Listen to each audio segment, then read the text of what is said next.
Hi, thanks for joining me and welcome back to the channel. So today I'm talking about something I couldn't not really talk about. I did and ah whether to bother with this or not, but intrigue got the better of me. So this is the 40th anniversary of Dire Straits' Brothers in Arms, and it's been remastered to celebrate its 40th anniversary and reissued. Now on vinyl there's two versions, which is kind of quite interesting. I've gone for the budget option here. I just couldn't possibly justify the other option, but I'll explain what you get here. So as you can see, first of all, this comes in a plastic outer sleeve, because tucked in with it is kind of a mini poster, I suppose you would call it.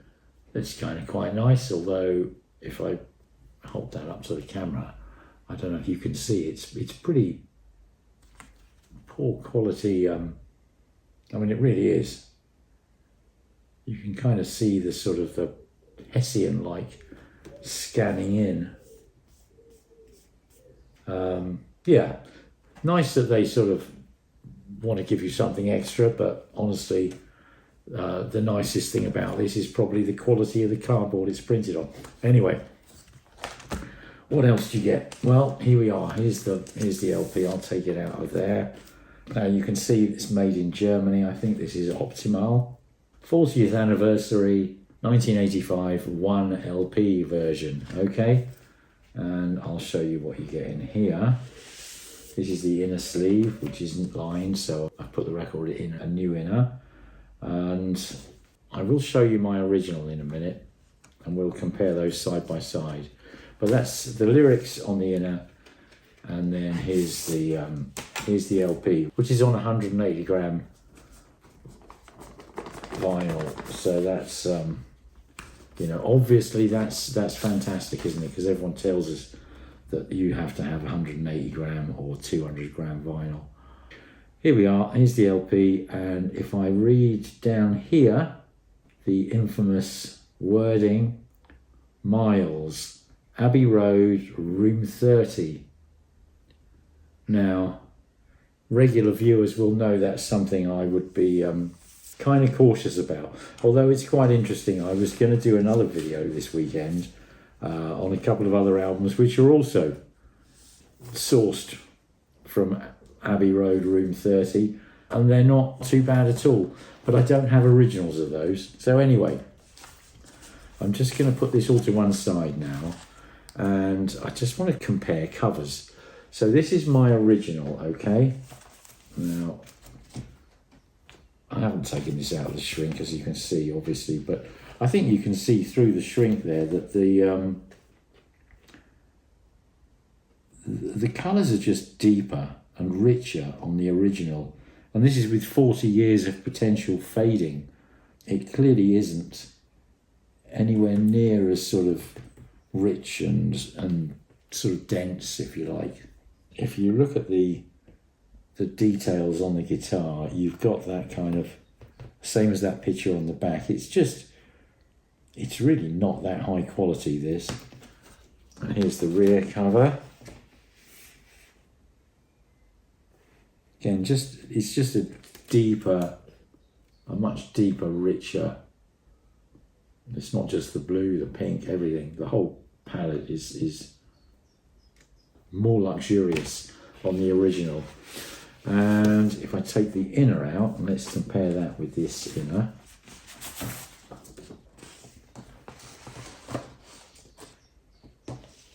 I'll put it side by side like that. And let's turn this over so we've got the same thing. So this is the original, and you can see the contrast between the writing in pink and the background. You can actually read that. This here, it's just, the background's washed out and the writing's washed out, and it's just a bit pale and not so great. And then I have the original inner wasn't lined either, but you can see there I've put a Nagioka inner sleeve inside that to keep it nice.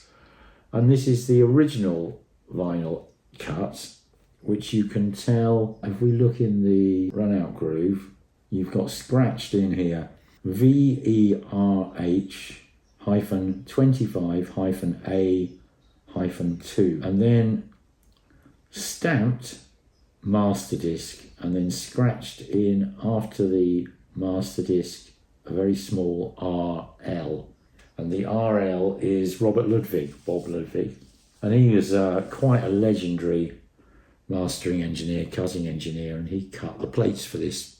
And we'll get onto the sound quality in a little while, but that's how you tell an original, basically. If you look for master disc and RL, if you can see master disc and RL, then you're talking about the right version. Okay, so let me just put these back in their respective covers.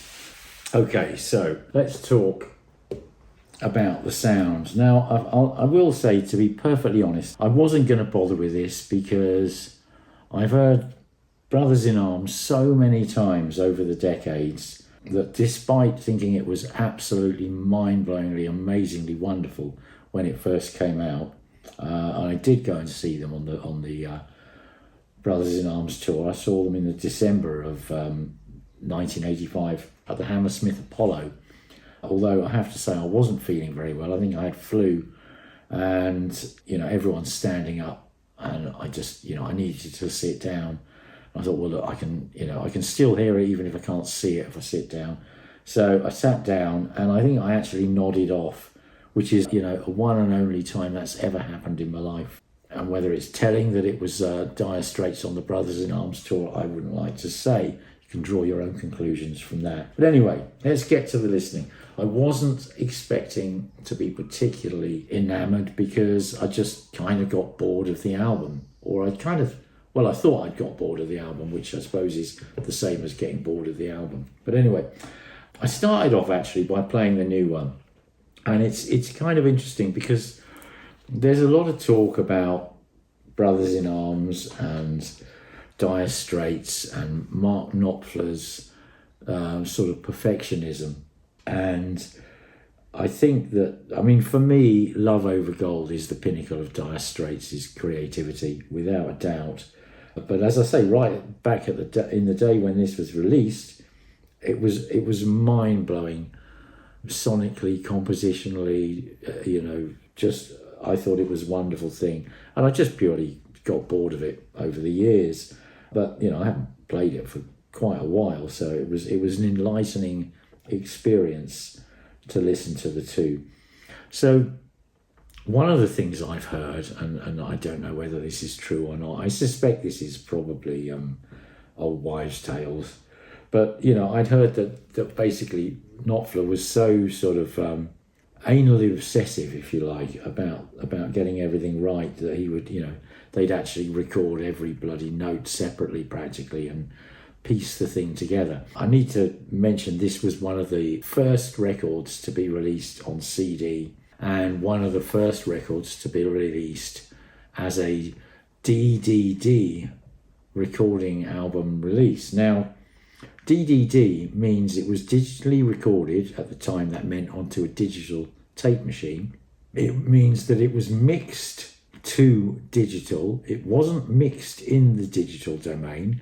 I don't even believe digital mixing was possible back then, but it was mixed on an analog console to digital, and the last D means it was mastered to digital. But again, the mastering took place in the analog domain.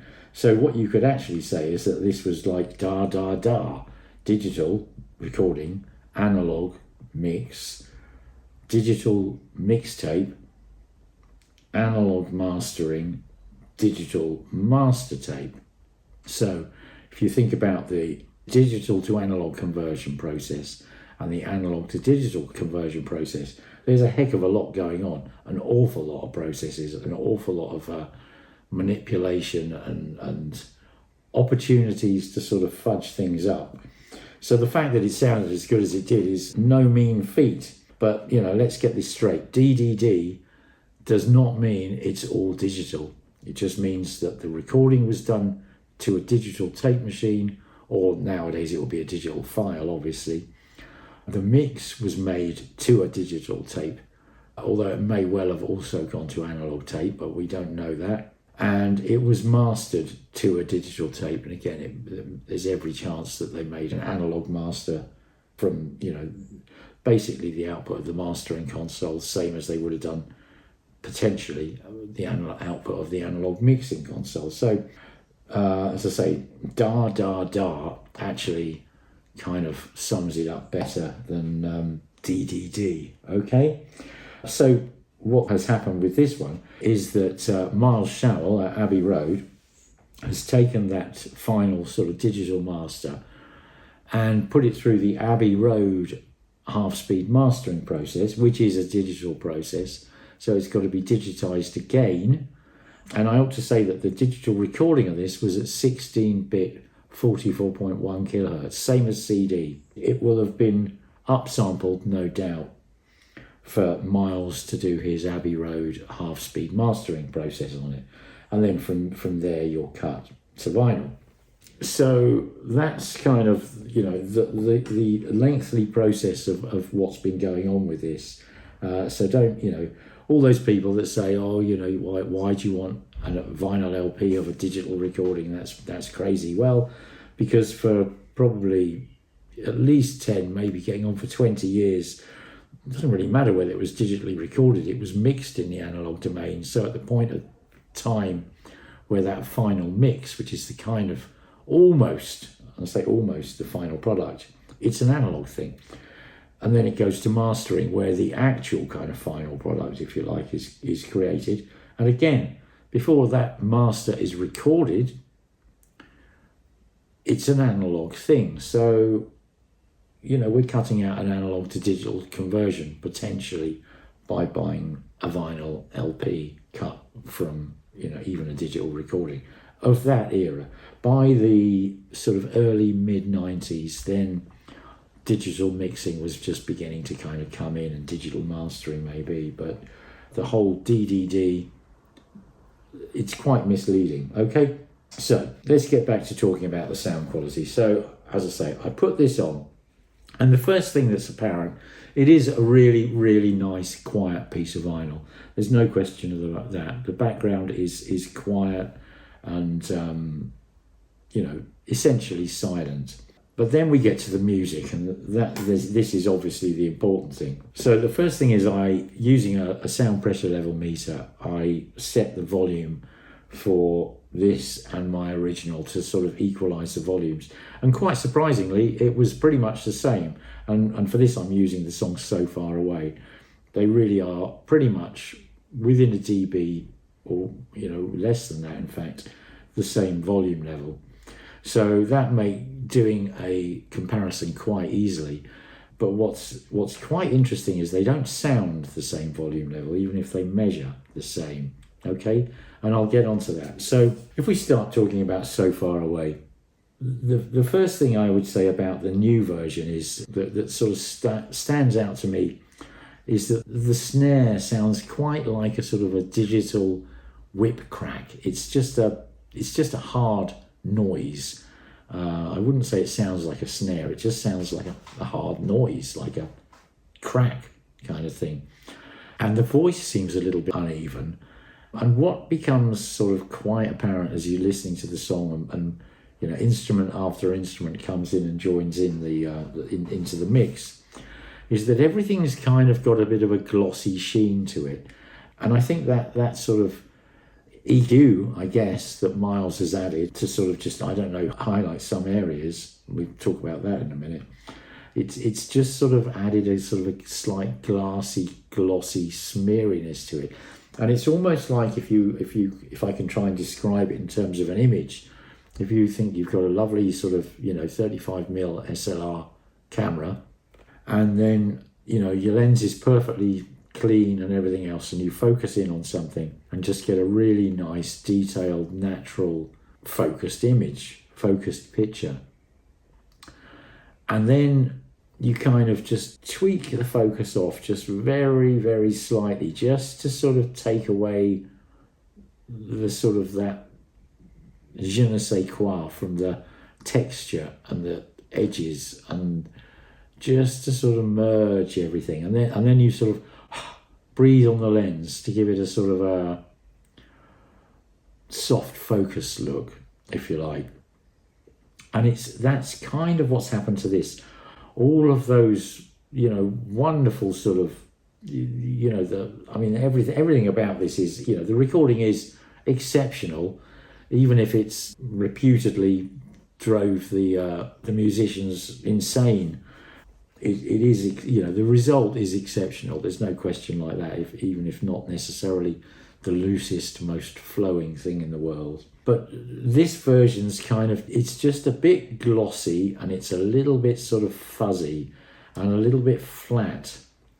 And that gets accentuated quite dramatically when we go on to the next song, Money for Nothing, which, again, I talked about sort of my feelings for this album over the decades, and it is a long time since I last played it. So I was almost dreading that Money for Nothing. And it's quite funny because when it came on here, and I played this before my original, I was just sort of like, oh, okay. Because you start off, you've got those sort of keyboard sort of sounds in the background, and then you've got Sting sort of singing again. In memory, you've got, this hugely dynamic, just, building to an incredible crescendo. And then, the guitar comes in with its main riff, and the bass and the drums, with a different drummer as it happens, kind of kick off, and the whole groove of the thing gets going.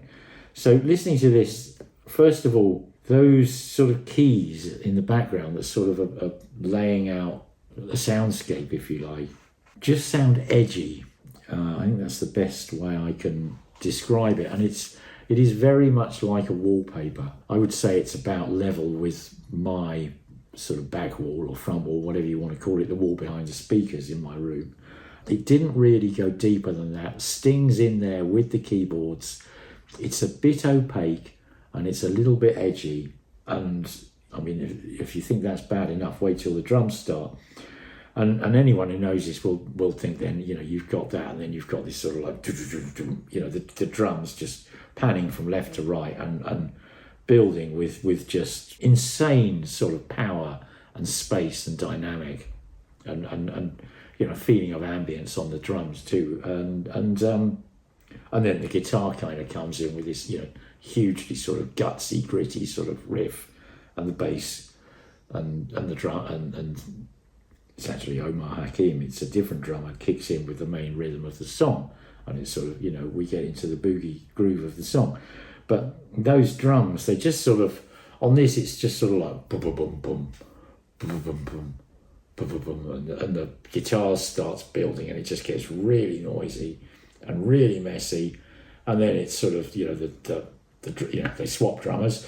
And it goes into the song, and the only thing I can say about it is when it gets into that riff of going into the song, and this is something that I noticed on So Far Away, is that the bass guitar, John Illsley's bass guitar, and the kick drum do have more weight to them than on the original, and in a way that's kind of quite nice, but it's a sort of a plummy, slightly, very, very slightly sort of fat weight.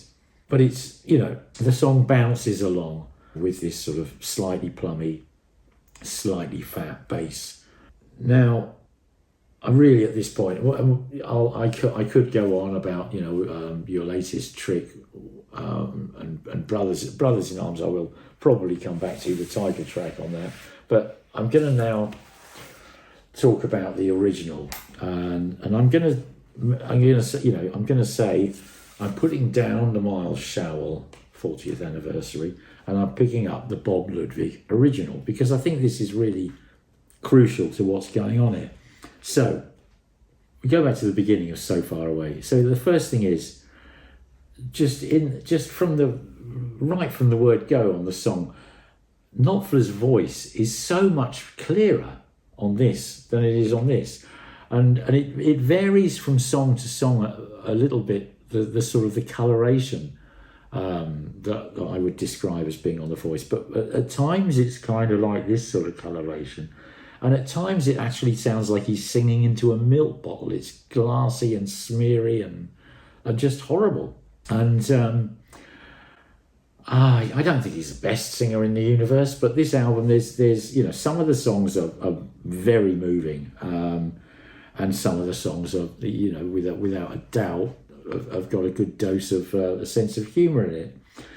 And you can kind of hear the inflection, you can hear the emotion in his voice, you can hear these little sort of, just the tiniest little,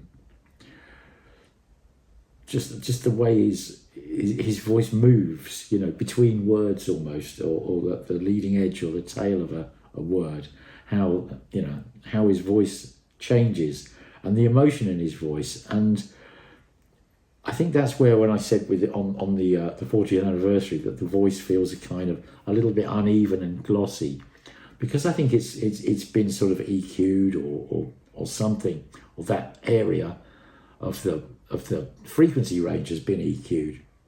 It's kind of added a glossiness to certain parts of his voice, and when he's other areas of his voice, that sense isn't there. Same as it is on the guitars.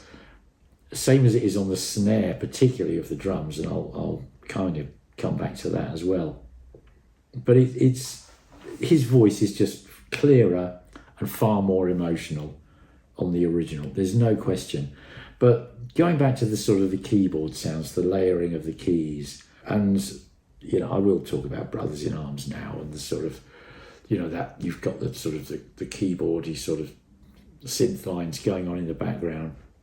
And then you've got the thunderstorm kind of coming over the top. It's so much more separate. The thunderstorm actually sounds really quite real, whereas on the new one, it just sounds saturated and sort of almost clipped. And that sort of sense of sort of saturation and almost clippedness is something that appears, track after track after track on this. But it's not only on the, you'd think it would be only on the loud bits. Far from it. So I'm going to fast forward from So Far Away to Money for Nothing again here, because that beginning to Money for Nothing, which is, I think of the opening of Money for Nothing as like the defining moment of the song more than, admittedly, the brilliant kind of, gritty, gutsy riff of Knopfler's sort of lead guitar. But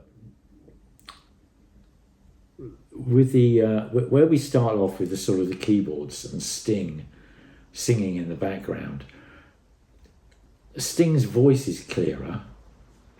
It doesn't sound sort of pinched, and it sounds reasonably far away. It certainly sounds further away than the back wall of my listening room, probably another 3 or 4 feet.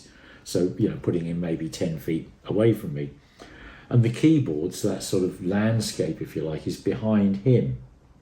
But when that drum intro comes in, and that is Terry Williams, who initially recorded all of the drum parts, and then they overdubbed him with Omar Hakim, which is, I think an inspired move, because, the whole thing has a snap and a boogie and a groove to it, which I think is, more, it's got a jazzy feel, which I think has come from Hakim's drums. But nevertheless, you've got that phenomenal kind of drum intro.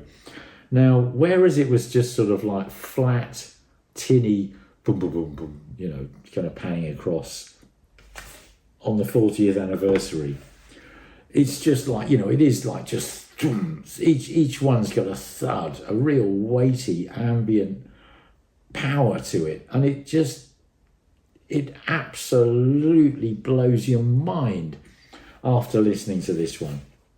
And as it builds up, you've got the sort of, and the drum and the guitars sort of building up, and the keyboards are sort of intensifying. And instead of just turning into a mess with the guitar sort of as that, the primary thing. And I think the key is here that basically it's like that frequency range around sort of the voice and that guitar is the one that's sort of pushed forward, and everything else that sits around those frequencies are pushed forward with it. As well as, and I did mention that earlier, the bottom end, the extreme bottom end. So the kick drum and the bass have got noticeably more body, but it doesn't, whilst that could potentially have been a bonus, it really, on balance, there's nothing about the new one that beats this, absolutely nothing. when we get into the main groove of the song, Money for Nothing, there's no way you'll sit there thinking, oh, the bass and the drums aren't very well recorded. They're all badly mixed. They're too light. Of course, you don't think that. I mean, they spent probably all the time and the money in the world, to the point I'm sure they drove most people insane who had to work with them. But they got this right first time. And Miles Showell and the Abbey Road half-speed master process, all it's done, it's tortured it really. It's like it's filtered out all the dynamics. It's filtered out all the sort of the power, and it's put a sort of a messy, glossy sheen over it. I would say it's like putting lipstick on a pig, except this isn't a pig.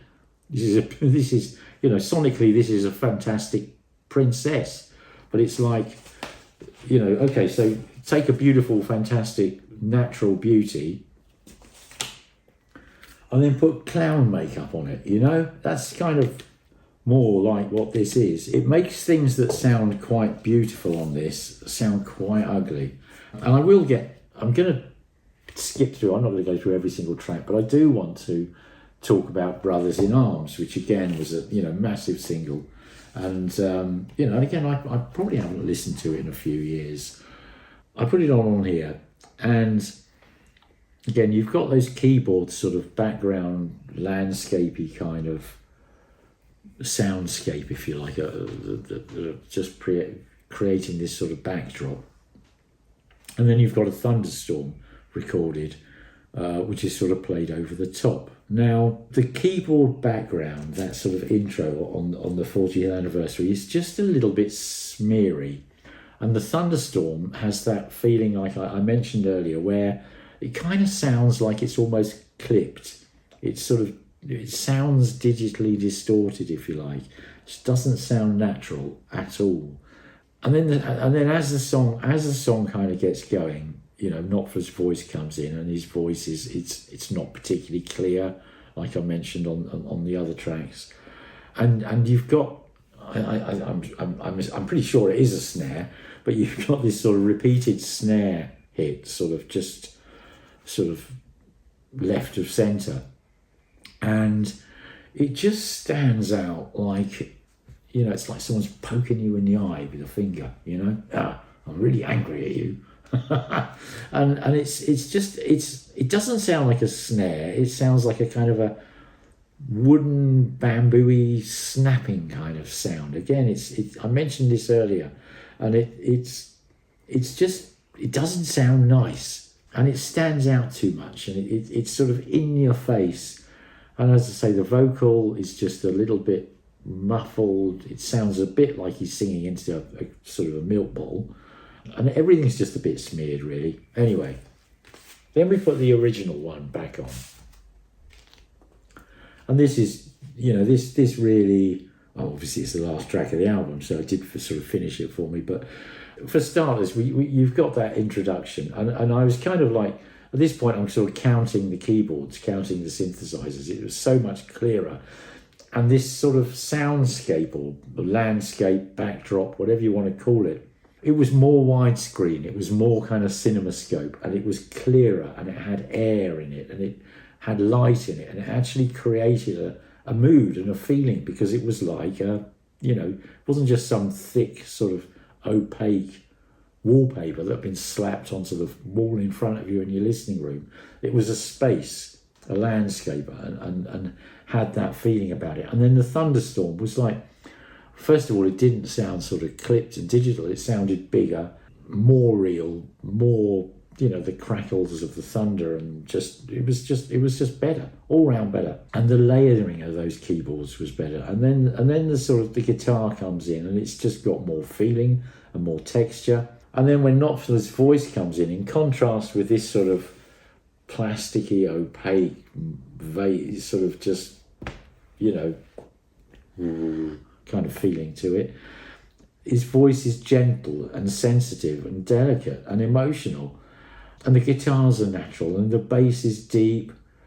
The snare just sounded much, much, much more real. I mean, it really did. It wasn't a horrible, just irritating It sounded like someone playing a snare. and the flow and the air and the emotion. And I wrote in my notes here, it did, it reduced me to tears. And that's the first time that's happened with this album for a long time. Now, okay, I haven't played it for a long time, and the last few times I would have played it will have been on CD, to be perfectly honest. But it was an absolute joy to play this again. And frankly, it's gone from a memory of like, oh, I've just got so sick and tired of that. And one of the defining memories was falling asleep in the concert to, I probably prefer Love Over Gold, actually, for its sort of overall progginess. But this is a magnificent album, and it's got some phenomenal tracks on it. It really, really, really has. I mean, Ride Across the River, Brothers in Arms, just, absolutely beautiful album. Phenomenal sound quality. But the Abbey Road, I try not to keep saying Miles Showell. I'm just going to say Abbey Road Room 30 version, because I don't like having a go at Miles Showell, because he's a human being. But the process, what goes on in Abbey Road Room 30 should stay in Abbey Road Room 30, in my opinion. This is dire, okay? Awful. I know that there's a £120 5 LP version of it, and on the strength of this, there's no way I'm spending £120. The difference being that I think 3 or 4 of the tracks were edited down slightly for the vinyl compared with the CD, because you just can't fit as much time on a vinyl LP. And in the 5 LP set, the studio album is cut over 2 LPs, so they can fit the full unabridged versions. But that's a small thing. And then there's a live concert, which as I say, I've already seen them live once, and I fell asleep. So there we go. But for me, this was enough. And having bought it, spent, as you can see, $24.99 on it. If I hadn't done, I'd have always wondered. So it's cost me $24.99 to put my mind at rest that I don't need it, because the original, and I'm going to go over once more what you need to look for on this original. So here we are, side 1, as I say, scratched in VERH-25-A. Now on mine it says -2. The critical thing to look for is a stamped master disc, all in uppercase, and then a scratched in RL for Robert Ludwig. And, Robert Ludwig got it right when he did it first time. Doesn't need doing again.